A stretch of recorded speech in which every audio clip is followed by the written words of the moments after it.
नमस्कार, वंदे मातरम, जय हिंद। स्वागत है आप सभी का आपके अपने YouTube channel CG job education पर। मैं हूं विमल सर और आप पढ़ाई कर रहे हैं पर्यावरण अध्ययन और शिक्षण शास्त्र की। साथियों, छत्तीसगढ़ शिक्षक भर्ती 2025-26 सहायक शिक्षक, जिसमें मैं पर्यावरण की क्लास आपके लिए प्रतिदिन ला रहा हूं। इसी कड़ी में आज की इस सेशन में हम यूनिट 4 पर बात करेंगे, इकाई 4 पर बात करेंगे।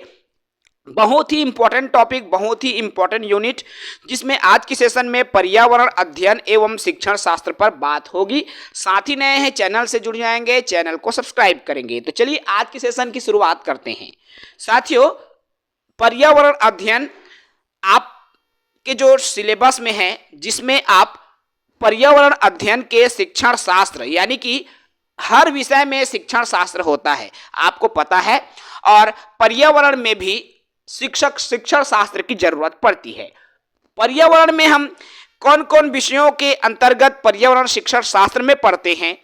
तो पर्यावरण में आपको विज्ञान शिक्षण पढ़ाया जाता है, क्योंकि पर्यावरण में चूंकि बात हो रही है प्राथमिक कक्षाओं की, आपको पता होगा प्राथमिक कक्षा में विज्ञान, सामाजिक विज्ञान नहीं होता, इसलिए पर्यावरण की विषय शामिल किया गया है। और इस पर्यावरण में हम विज्ञान के बारे में पढ़ते हैं, सामाजिक विज्ञान के बारे में पढ़ते हैं और कक्षा के शिक्षण के बारे में। तो विज्ञान में पढ़ाने के लिए क्या शिक्षण शास्त्र हो, सामाजिक विज्ञान के लिए क्या शिक्षण शास्त्र हो और कक्षा का शिक्षण कैसा होना चाहिए, इन दोनों विषय को पढ़ाने के लिए इन महत्वपूर्ण बिंदु पर इस यूनिट में चर्चा होगी। सर्वप्रथम बात करेंगे विज्ञान शिक्षण की, साइंस टीचिंग जिसको कहेंगे। तो विज्ञान शिक्षण क्या है?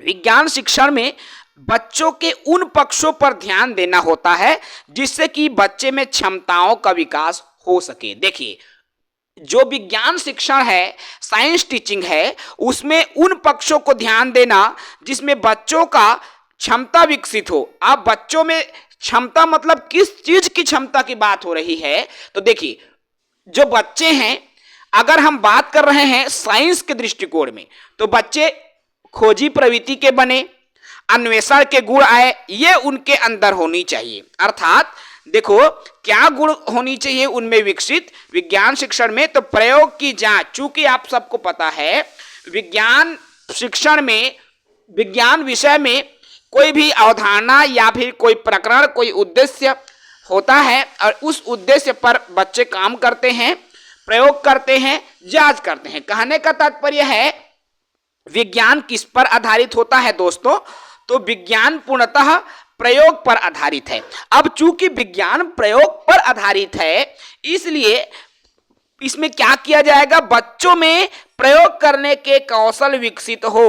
कौन से कौशल विकसित हो? तो बच्चों में प्रयोग करने के कौशल विकसित हो। अर्थात उनको क्या क्या हम बना सकते हैं विज्ञान शिक्षण के अंतर्गत? वैज्ञानिक अन्वेषण के रूप में हम बच्चों को बना सकते हैं, अर्थात खोजबीन करने वाला। ठीक है, जैसे पत्तियों की खोज से संबंधित मैं बार बार एग्जांपल देता हूं। बच्चे को हमने कहा फलदार वृक्ष, तो बच्चे ने खोजा फलदार जितने भी वृक्ष के उनके पत्ते कलेक्ट किए बच्चे लोगों ने, है ना भाई? तो इस तरह से बच्चों में प्रयोग करने की जांच करने वाला बनाना है, खोजबीन करने वाला बनाना। इसके अलावा तर्क करने का गुण भी बहुत जरूरी है। एक विज्ञान कक्षा के विद्यार्थी के लिए तर्क करने का गुण हो, और ये शिक्षण शास्त्र जब आप बच्चों को बताते हो, तर्क करने का गुण आपको बच्चे को बताना चाहिए, है ना? ये विज्ञान शिक्षण के अंदर समाहित होने वाले गुण है दोस्तों। ठीक है, अब देखो इसके अलावा और क्या क्या शिक्षण हम विज्ञान शिक्षण में पढ़ते हैं, जैसे खुले दिमाग वाला। अब यहां पर खुले दिमाग, बिल्कुल साइंस एक ऐसी चीज है ना जिसमें माइंड पूरा खुला हुआ होना चाहिए, क्योंकि अनुसंधान हम जिसको कहते हैं, प्रयोग करना जिसको कहते हैं, खोजबीन करना जिसको कहते हैं, जो विज्ञान विषय का है, और इसमें बच्चे का दिमाग बिल्कुल खुला होना चाहिए, ओपन एंडेड होना चाहिए। ठीक है, क्योंकि बच्चा तर्क करेगा, वितर्क करेगा।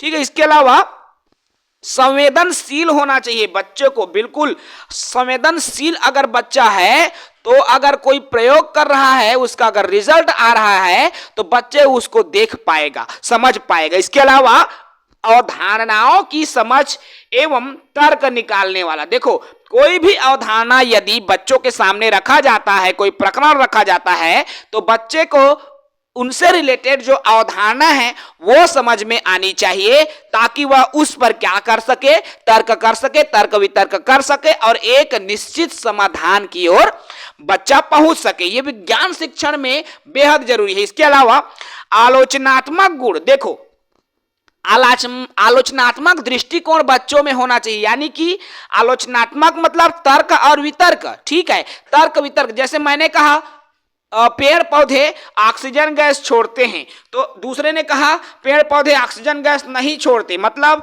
ये तर्क वितर्क, इसलिए आलोचना भी हो रही है। पेड़ पौधे ऑक्सीजन छोड़ रहे हैं, एक बोल रहा है कि नहीं छोड़ा, मतलब आलोचना भी होता है।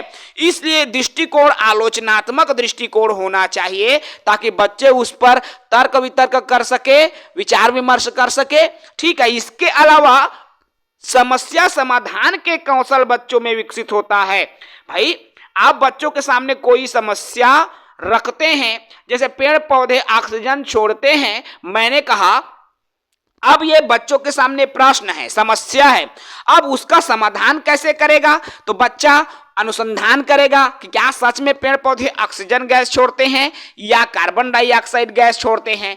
तो यही चीजें समस्या समाधान कौशल के अंतर्गत आ जाता है। इसके अलावा जब ये काम हो जाएगा तो बच्चे को कार्य करना आनी चाहिए, प्रोजेक्ट निर्माण करना आनी चाहिए। तो यह सभी चीजें एक विज्ञान शिक्षण के बच्चे के लिए बेहद जरूरी हो जाता है। चूंकि आप एक विज्ञान शिक्षण शास्त्र के अध्यापक हैं और आप बच्चों को विज्ञान सिखा रहे हैं, तो विज्ञान सिखाओगे तो उसके शिक्षण शास्त्र, और शिक्षण शास्त्र कहता है विज्ञान सिखाने के नियम, विज्ञान सिखाने के तौर तरीके जो शिक्षक जानता है वह विज्ञान शिक्षण शास्त्र में दक्ष कहलाता है, ठीक है। अब हम बात कर लेते हैं आगे सामाजिक विज्ञान शिक्षण की। सामाजिक विज्ञान शिक्षण क्या होता है? देखो, सामाजिक विज्ञान कहने का तात्पर्य यह है जो समाज में चीजें घटित हो रही है या जो चीजें पास्ट में हुआ हो, ठीक है, भूतकाल में जो चीजें काफी लंबे समय में हो चुका हो, यानी कि जो बीत चुका है, अर्थात इतिहास, जो पृथ्वी के संबंधित पढ़ रहे हैं अर्थात भूगोल, और अर्थशास्त्र जो पूंजी अर्थव्यवस्था धन दौलत से संबंधित जब बच्चे को ज्ञान दिया जा रहा है अर्थशास्त्र, और जब उनको समाज के बारे में बताया जा रहा है तो नागरिक शास्त्र, अर्थात इतिहास, भूगोल, अर्थशास्त्र और नागरिक शास्त्र, ये चार विषय याद रखना। पेपर में ये चीजें आया हुआ है, सामाजिक विज्ञान में कौन कौन से विषय शामिल रहता है, तो याद रखना चार विषय, इतिहास, भूगोल, अर्थशास्त्र और नागरिक शास्त्र, ये SCERT के पाठ्यक्रम में शामिल किया गया है, तो इसको बिल्कुल याद रखेंगे, ठीक है। तो प्राथमिक कक्षा में बच्चों को सामाजिक विज्ञान को समझना थोड़ा सा कठिन हो जाता है, और ऐसा इसलिए होता है क्योंकि इतिहास पढ़ना है। अरे दोस्त, इतिहास पढ़ना तो हमारे लिए भी कठिन है। जब कथन न कि सन ला याद करिए, प्रथम विश्व युद्ध कब हो रही से, ओकर जन्म कब हो रही से, बक्सर के युद्ध कब हो रही से, कलिंग युद्ध कब हो रही से, संधि कब हो रही से, तो दिमाग इसने भ्रष्ट हो जाते है ना भाई। हालांकि यह प्राइमरी लेवल के रही, लेकिन प्राइमरी लेवल फिर भी सामाजिक विज्ञान पाठ्यक्रम कठिन है दूसरे विषय के कंपेयर में, ठीक है। इतिहास है भाई, इतिहास होता है, भूगोल होता है जिसमें पृथ्वी के भौगोलिक दृष्टिकोण, भौगोलिक वातावरण, ठीक है, अक्षांश रेखाएं, विषुवत रेखाएं, हवाएं इत्यादि के बारे में हम जब पढ़थन भूगोल में, है ना, ये भी तो बच्चों के लिए एक नया चीजें लगता है। हालांकि शुरुआत है, दिशा वगैरह के बात करते हैं। इसके अलावा अर्थशास्त्र में धन दौलत पूंजी इत्यादि, अब थोड़ा थोड़ा बच्चे उस चीज के बारे में अवगत होने लगते हैं ना। इसके अलावा समाज के बारे में पढ़ता है, वो नागरिक शास्त्र पढ़ता है, नागरिक के बारे में वो जानता है, समझता है। तो इस तरह से ये चार विषय सामाजिक विज्ञान के शिक्षण में शामिल किया गया है, जो कि बच्चों के लिए थोड़ा सा कठिन होता है, ठीक है। अपने आप में एक अलग अलग विषय, आप सबको पता है, ये चार विषय को जब एक ही विषय में पढ़ा जा रहा है सामाजिक विज्ञान में, और सामाजिक विज्ञान को फिर से एक विषय में पढ़ा जा रहा है पर्यावरण में, यानी कि चार विषय सामाजिक विज्ञान का और एक विषय विज्ञान का, तो आप देख सकते हैं बच्चों के लिए कितना ये टास्क रहेगा, है ना भाई। इसलिए जो है थोड़ा सा सामाजिक विज्ञान में 4 विषय होने की वजह से ये थोड़ा सा कठिन रहता है। अब इसमें क्या करना है, ज्ञान रचने की ढंग भी अलग अलग है, अर्थात ग्रहण करने, ज्ञान देने, बच्चों को पढ़ाने के तरीका भी सामाजिक विज्ञान में अलग होनी चाहिए। ठीक है, बात करें यदि शिक्षण की सामाजिक विज्ञान के, तो बच्चों के पास कुछ बुनियादी सूचनाएं होती है। ठीक है, अर्थात होनी चाहिए। अब बुनियादी सूचनाओं में क्या क्या होनी चाहिए, उन्हें देखो अवधारणाओं के साथ हमको जोड़ना है ताकि बच्चों में एक समझ बन सके। जैसे हम बच्चों को नागरिक शास्त्र सिखाएंगे। अब बच्चों को भाई समाज के बारे में थोड़ा सा वो तो जानता ही है ना, रिश्ते नातों की थोड़ी सी समझ है, तो बच्चों को जो नई अवधारणा बताएंगे वो उनको समाज से जोड़ा जा सके। ठीक है, तो सामाजिक विज्ञान शिक्षण के लिए कुछ महत्वपूर्ण बिंदु है जो कि शिक्षण शास्त्र के दृष्टिकोण से महत्वपूर्ण है। तो सर्वप्रथम देखिए, कार्य करना।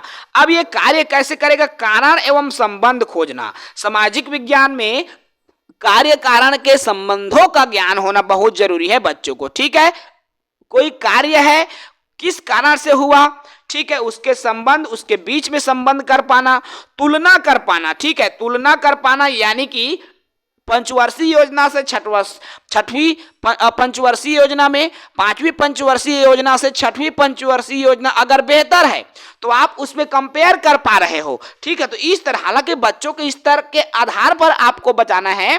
ठीक है, कंपेयर करके। इसके अलावा देखिए तार्किकता। अब बच्चों में तर्क करने का गुण आए। ठीक है, क्योंकि तर्क करने का गुण तो विज्ञान शिक्षण में भी है और सामाजिक विज्ञान में भी बच्चों में तर्क करने का गुण विकसित करना होगा, क्योंकि वो पढ़ रहा है सामाजिक विज्ञान, और सामाजिक विज्ञान में आपको इतिहास भी पढ़ना है, भूगोल भी पढ़ना है, तो तार्किक गुण उनमें बहुत जरूरी हो जाता है। इसके अलावा वर्गीकरण कर पाना। भाई दो घटनाओं के बीच में आप वर्गीकरण कर पाएंगे। ठीक है, उनकी कमियों के बारे में, उनके कारण के बारे में, या उनके समाधान के बारे में, परिणाम के बारे में, तो ये भी गुण जो है बच्चों में होना बहुत आवश्यक है। इसके अलावा विश्लेषण करने का गुण भी बच्चों को दिया जाए, एनालिसिस कर पाए, चिंतन कर पाए। अब मान लो मैंने कहा प्रथम विश्व युद्ध हुआ था, बच्चों पर उससे रिलेटेड हमने चर्चा किया। अब बच्चे तर्क कर पाए कि क्यों आखिर प्रथम विश्व युद्ध हुआ था, क्या कारण से बच्चे ये तर्क कर रहे हैं ना, ये विश्लेषण कर रहे हैं बच्चे, किस कारण से युद्ध हुआ था, क्या भविष्य में ऐसे युद्ध को रोका जा सकता है। वो आज जो बच्चा सीख रहा है ना, वो अपने जीवन में वो उपयोग कर सकता है। ये जरूरी नहीं है आप जिस बच्चे को पढ़ा रहे हो, क्या पता वो भविष्य में एक कहना चाहिए सैन्य विभाग के बहुत बड़े अधिकारी बन जाए, जिसको निर्णय लेना हो युद्ध के संबंध में। ठीक है, क्या पता वो अधिकारी बन जाए, राष्ट्रपति बन जाए, प्रधानमंत्री बन जाए। तो भाई बच्चों में विश्लेषण करने के गुण होनी चाहिए। ठीक है, अवलोकन। अब बच्चा अवलोकन कर पाए, अवलोकन करके ये ज्ञात कर पाए क्या सही है क्या गलत है, ये ज्ञात कर पाए कि जो वो दो घटना वो देख रहा है, सोच रहा है, समझ रहा है, उनके बीच के अंतर को वो अवलोकन कर पाए। ठीक है, इसके अलावा विविधता का सम्मान करना बच्चा सीखे, क्योंकि सामाजिक विज्ञान की बात आती है तो नागरिक शास्त्र की बात आती है, और जब नागरिक शास्त्र की बात आएगी तो नागरिक विविध रहेंगे। चाहे वो हिंदू, एक समाज में हिंदू भी है, मुस्लिम भी है, सिख भी है, ईसाई भी है। हिंदू समाज की बात करूं तो उसमें यादव भी है, देवांगन भी है, लोहार भी है, सोनार भी है, गुप्ता भी है। तो नाना प्रकार के जाति आपको देखने को मिलता है, अर्थात विविध जाति है, और हर वर्ग बच्चा सम्मान के दृष्टिकोण से देखे, सम्मान करे। इसलिए बच्चों में विविधता का सम्मान करने के भी जो है गुण आने चाहिए, एक शिक्षक का कर्तव्य है शिक्षण शास्त्र के दौरान। ठीक है, इसके अलावा परिवर्तन के प्रति, क्योंकि समाज बना है, समाज में बदलाव जरूरी है और होगा ही, परिवर्तन तो समाज का नियम है। ठीक है, और परिवर्तन के प्रति जागरूक होना चाहिए, अलर्ट होना चाहिए एक बच्चे को कि समाज में परिवर्तन होगा तो कैसे हम समाज को एक नई दिशा में ले जा सकते हैं, समाज की स्थिति को सुधार सकते हैं। और ये कब होगा, जब बच्चा परिवर्तन के प्रति जागरूक होगा। ठीक है, संवेदनशील का गुण मैंने इसके पहले भी कहा है, संवेदनशीलता का गुण होनी बहुत जरूरी है।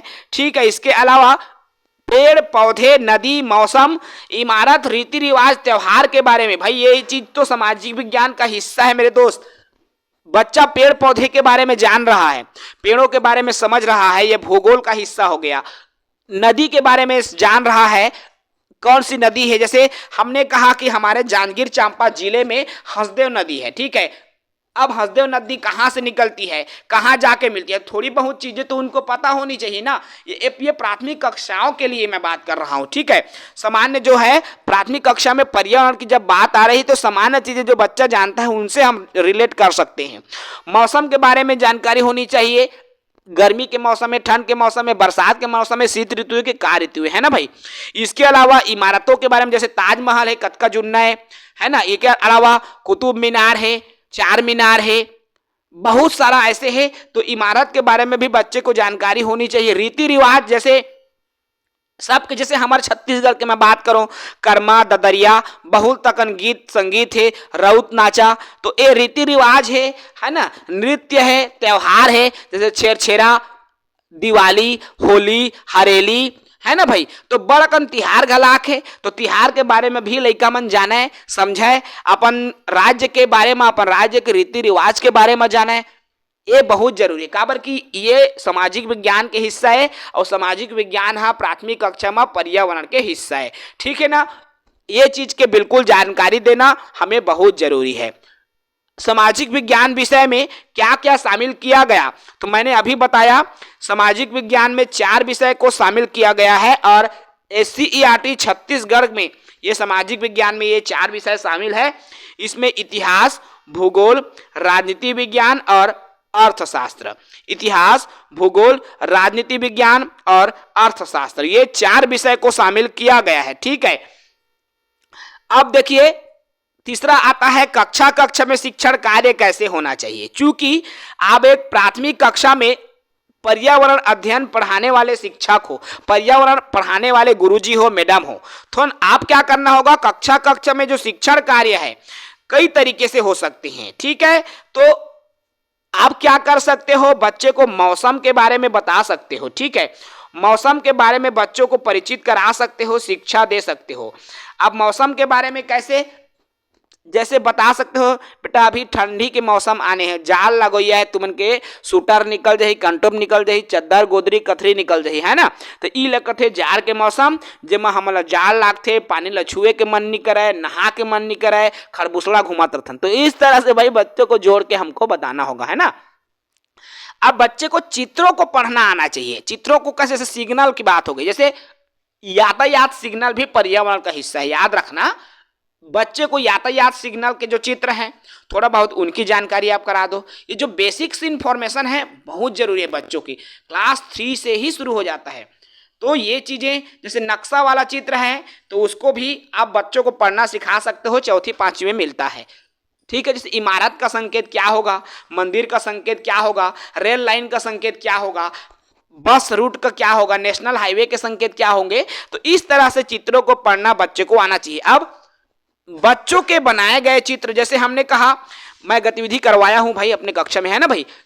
मैंने बच्चों को कहा बेटा अपने घर का नक्शा बना के लाओ और रास्ते में स्कूल तक आने का नक्शा बनाना, जिसमें स्कूल आ रहे हो उस रास्ते में आपको क्या क्या दिखा, वो चीजें आप बच्चे से करवा सकते हो। तो बच्चों के बनाए गए चित्र या नक्शा, ठीक है।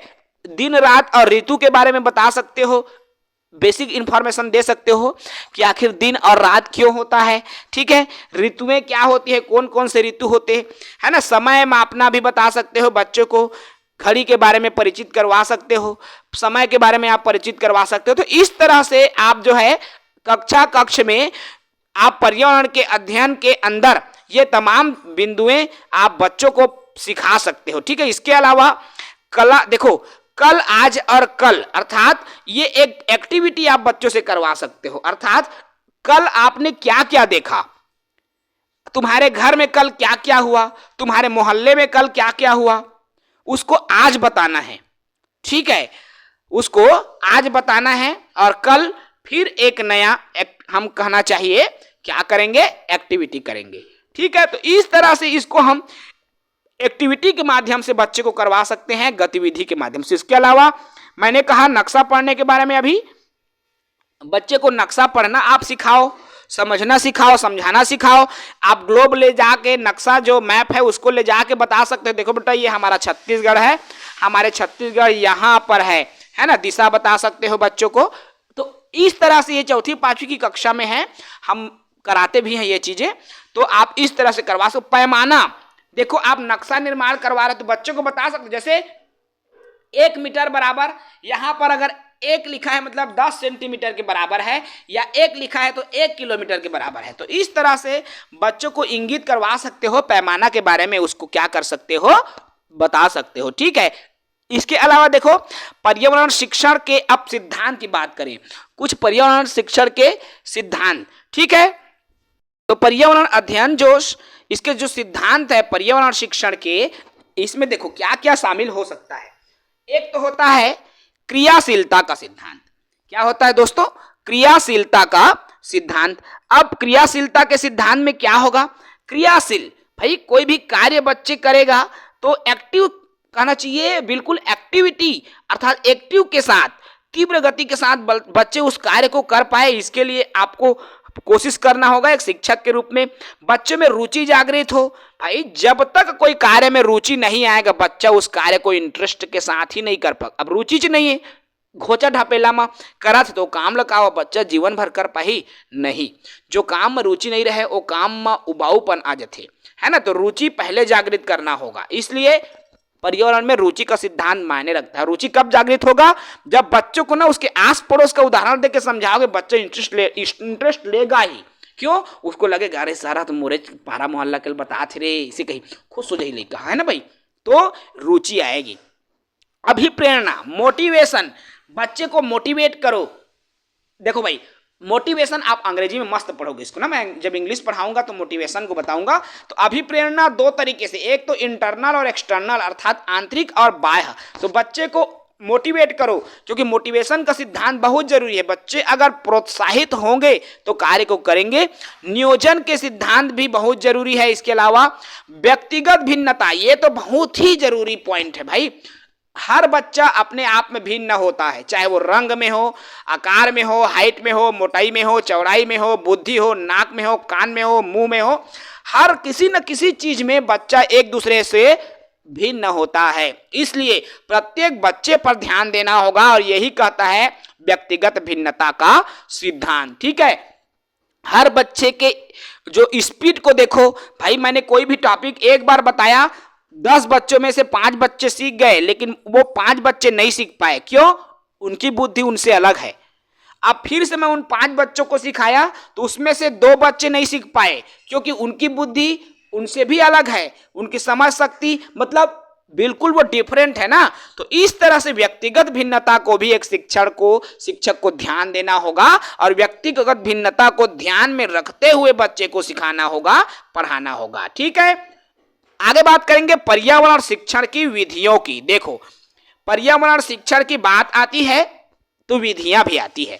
एक तो होता है पहला ज्ञात से अज्ञात, अर्थात ज्ञात मतलब जे चीज ला लइका हाथ जाना थे तेकर उदाहरण लेते हुए अज्ञात चीज की ओर लेके जाना है। समझ में आ रहा है? मतलब जे चीज ला लइका जाना थे तेला पहली बता देवा। जैसे लइका वृत्त गणित में आ गए, वृत्त के बारे में लइका नहीं जाना थे तो का करबो, लइका ला पहले गेंद के बारे में बताबो, बिही के बारे में बताबो, जे गोल गोल रहते, संतरा के बारे में बताबो। वो जान रही तो बेटा इसने रथे वृत्त हरे, इसने रथे गोलवा, तो ओला फिर ओकर हम दूर वहां तक ले जा सकते। ठीक है, मूर्त से अमूर्त मतलब जैसे लइका हा मान ले पहली का लइका है, अब बोला हाथी देखे नहीं है लइका हा, तो हमन का करबो मूर्त रूप में तो हाथी ला दिखाबो, प्लास्टिक के हाथी दिखा सकत हन, या कोई भी ओकर बाद बोला अमूर्त की ओर ले जाबो कि हाँ बेटा इसने हाथी रथे। अब वो सोच सकी, चिंतन कर सकते, कल्पना कर सकते, यस हाथी इसने होते, है ना।